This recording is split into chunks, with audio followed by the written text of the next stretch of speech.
Hello, my name is Adrienne Abdus-Salam, and I am here with another tidbit of information for us middle school dance teachers.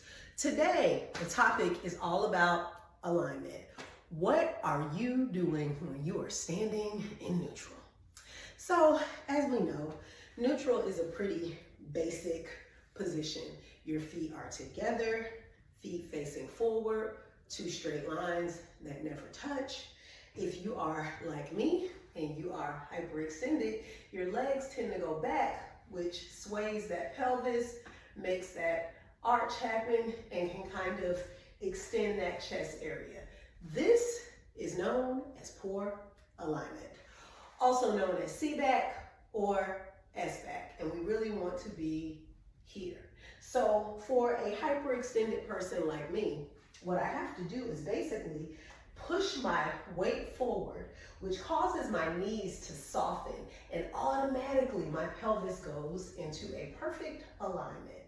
Stomach is in, ribs are in, not out. That sternum is pushed in alignment, not out, also not contracting. So you don't want to be arching, you don't want to be contracting, you don't want to be exaggerating this movement any way. You just want to be right at neutral, right at center. So again, pelvis is not pushing forward, it is not extended backwards, it is just centered, which causes your abdominal muscles to get in alignment, which then causes that alignment to travel all the way up to your spine, to your sternum, to make one straight line.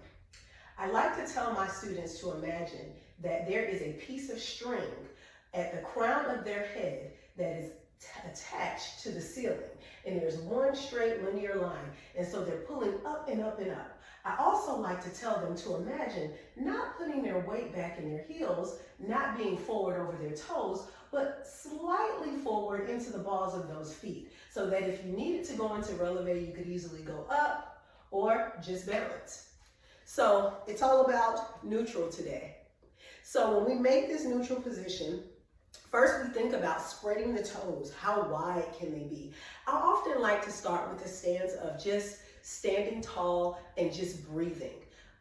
Understanding that energy is constantly flowing through your body, whether you're moving or not.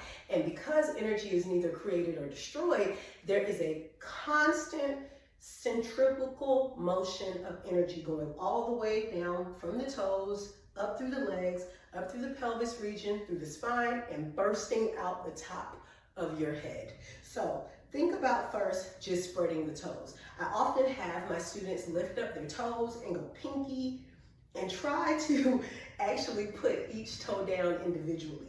This is a pretty cool exercise. Obviously, your big toe would be last because it forces you to spread your toes, which automatically gets you to thinking about activating those muscles in your feet, because again, standing in neutral is an active position, not a passive position. You are constantly working. Dismissing the belief that unless you're doing these huge movements, you're not dancing. Stillness is dancing. So we practice those toes spreading. Once we get those toes warmed up, we got them nice and wide. We shift that weight forward. We push that pelvis forward, stomach in, and lift through the spine. Shoulders are down, and the arms are just right by your side. What we want to see is the shoulders over the hips over the knees over the toes. What we want to look for in the spine is not an S-back, not a concave contraction, but a linear line, stacking up the blocks, starting with the feet, going through the legs, going through the pelvis, traveling all the way up through the spine to give you a nice neutral position. In this position, you can plie. In this position, you can straighten. And you should be able to do all these things without shifting your weight. Next, I'm going to show you an exercise that is very, very good for helping you to maintain proper alignment. I like to start off all at the same time. So now I'm going to get to a nice plank. So when I do planks, I like to start off with putting the hands right under the shoulders, spreading the toes again, and oftentimes you'll see a couple of things. you'll see students dip in their spine. You'll see students almost go to a downward dog and put those hips up. And I just remind them we're looking for 2 straight lines. One line here, one line in your back. And again, we don't want to dip the chin. We don't want to arch the head or the neck either. We just want that head to remain on the spine. And once we get that straight line from the crown of our head all the way down to the soles of our feet, we know that we are in proper alignment. The core muscles are engaged. My fingers are splayed and stretched just like my toes would be if I was standing up. My knees are straight but not locked. Another idea you can think of is softening the knee. Again, back is not arched, not contract. Pelvis is just in alignment. I'm doing everything and nothing all at the same time. And holding this for a good 30 seconds, eventually you can work up to 60 or maybe 2 minutes if your students can do it, is a really good exercise to help you establish what we like to call muscle memory. So that every time you know, okay, it's time for me to engage my core muscles, it's time for me to get that proper alignment, I need to feel exactly what I'm feeling in this moment of doing planks. So we do and introduce a lot of exercises that are transferable for when you get ready to use them in the context of your choreography or your technique. The body is prepared and ready and can really connect those dots. Now, thinking about why proper alignment is important. I'm going to use 2 movements, plie and releve, and I'm just going to do it in neutral. So when you plie, we know plie needs to bend, you're softening your knee.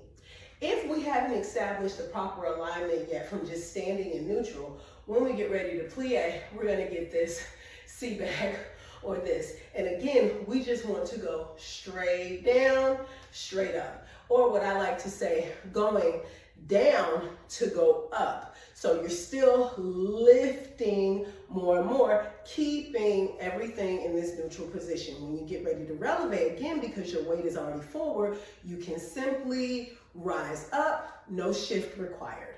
I'm also going to face the side again. So again, going straight down, not having to make any sort of shift, getting ready to releve, rising straight up, and coming back down. If you were out of alignment, you'd be here. And then in order to get on your toes so you can balance, you would have to shift, which we don't want that. We want seamless transitions.